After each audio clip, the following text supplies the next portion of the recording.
여러분 안녕하세요. 약이 되는 말, 독이 되는 말, 박명희입니다.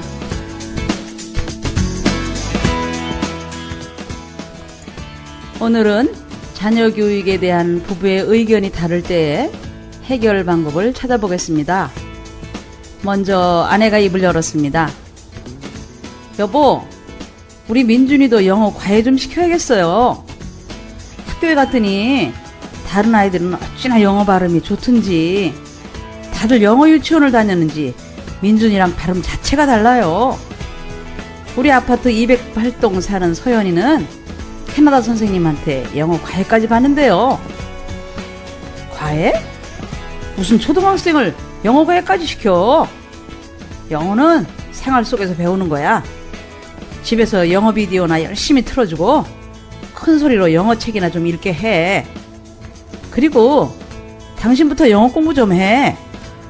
민준이가 당신 닮아서 영어를 못하는 거야. 뭐라고요? 나를 닮아 영어를 못한다고요? 부부가 자녀 교육 문제로 대화를 나누다 보면 언성이 높아질 때가 많죠.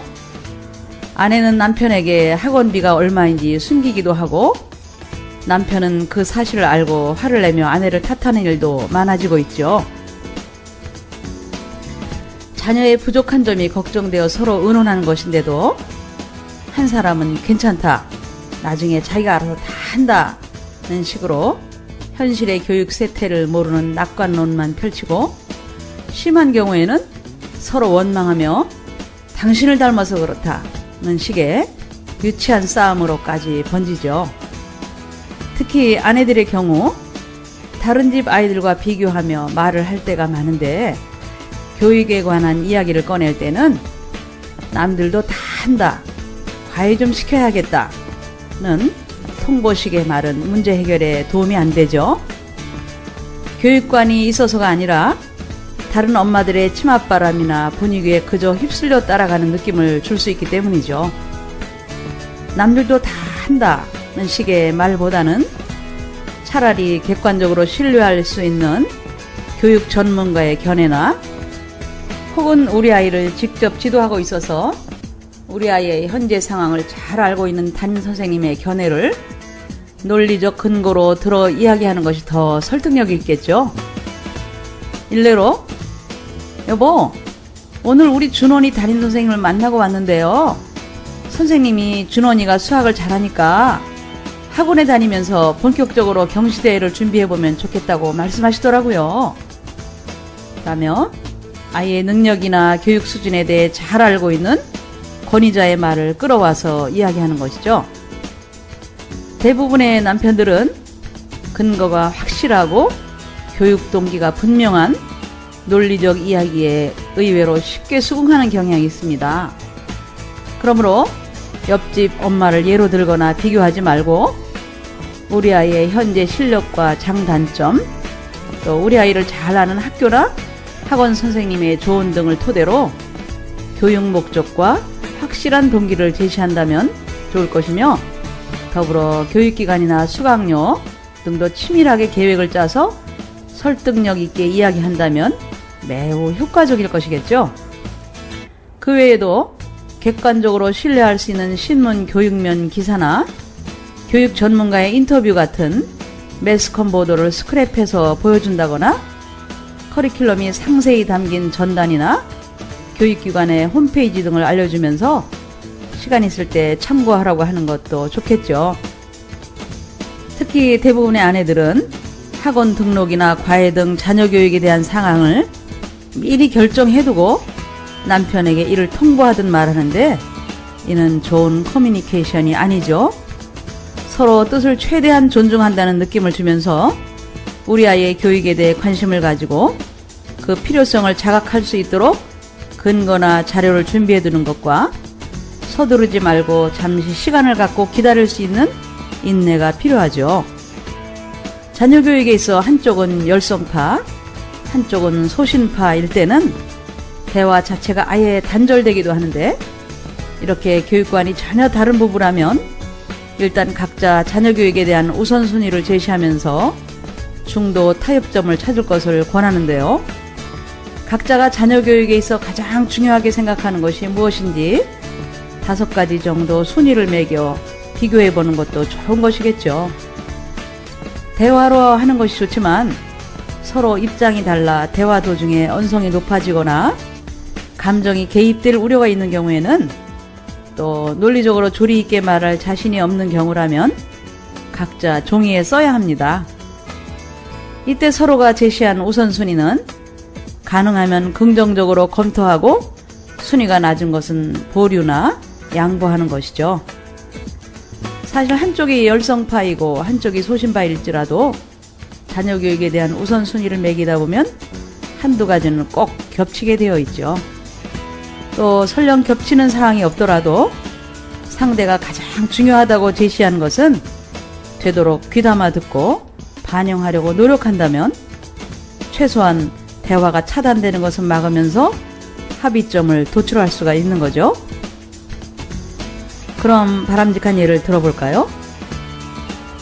여보, 오늘 민준이 학교에 다녀왔는데 담임선생님께서 민준이가 다른 공부는 다 잘하는데 영어 발음에 조금 문제가 있다고 하시네요. R과 L의 발음에 차이가 없다면서 발음 연습 좀 시켜달라고 말씀하시더라고요. 그래서 말인데 3달 정도만 과외 좀 시키면 어떨까요? 민준이가 발음이 약하대? 담임선생님이 그렇게 말씀하시면 시켜야지. 근데 과외 대신 영어학원에 보내는 건 어떨까? 네, 대화가 끊어지지 않고 문제 해결책이 나오고 있죠? 특히 서로 상반된 입장일 경우 대화를 할 때 설득 커뮤니케이션 기법 중에서 yes, but 기법을 사용하면 서로 기분이 상해 언성이 높아지는 것을 예방할 수 있습니다.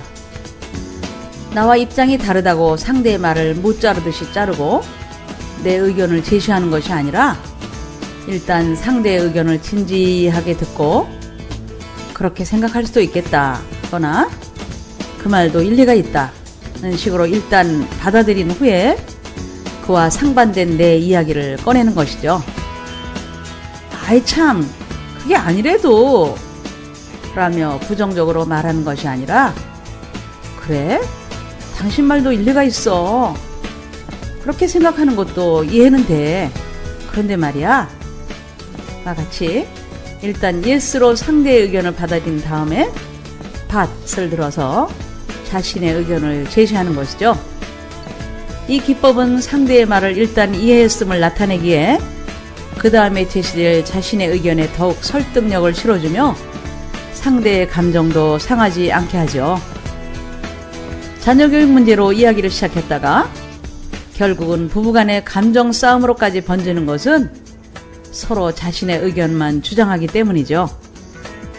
상대가 현 세태를 잘 몰라 답답하더라도 당신이 뭘 잘 모르는 것 같은데 당신이 그러면 그렇지.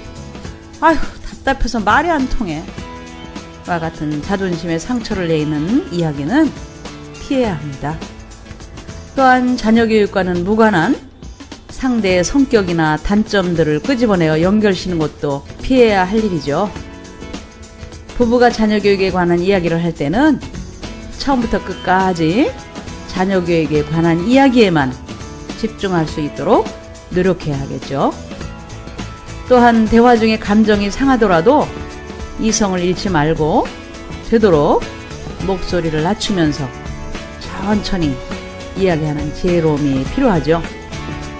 혹시 교육관이 너무 달라 대화가 안 되는 부부가 있다면 편지나 이메일 등 서면으로 의견을 교환할 것을 권하는데요. 이런 경우 찡그린 표정이나 감정 섞인 목소리가 배제되어 내용에만 집중할 수 있죠. 물론 서면으로 의견을 전할 때는 좀 더 인간적인 배려가 요구되니까 필체나 어투 등에 주의를 기울이면서 통보나 강요가 아니라 검토해봤으면 좋겠다, 꼭 상의하는 느낌을 주는 것이 좋죠. 또한 기왕이면 이미 잘 알고 있겠지만 또는 당신이 현명한 판단을 내릴 것이니 와 같은 말로 상대를 믿고 인정하며 존중한다는 느낌을 주도록 해야죠. 이 역시 상대가 책임감을 갖고 문제에 대해 진지하게 생각해 볼 기회를 주죠. 이렇게 남편 혹은 아내의 성향과 특성, 교육관, 우선순위 등을 적절히 고려해서 합리적인 타협점을 찾으려고 노력한다면 그동안 막혀있던 자녀 교육에 대한 대화가 한결 잘 풀림을 느낄 수 있겠죠? 오늘도 말씀 한 절 보죠. 미련한 아들은 그 아비의 재앙이요 다투는 아내는 이어 떨어지는 물방울이니라. 여러분 안녕히 계세요.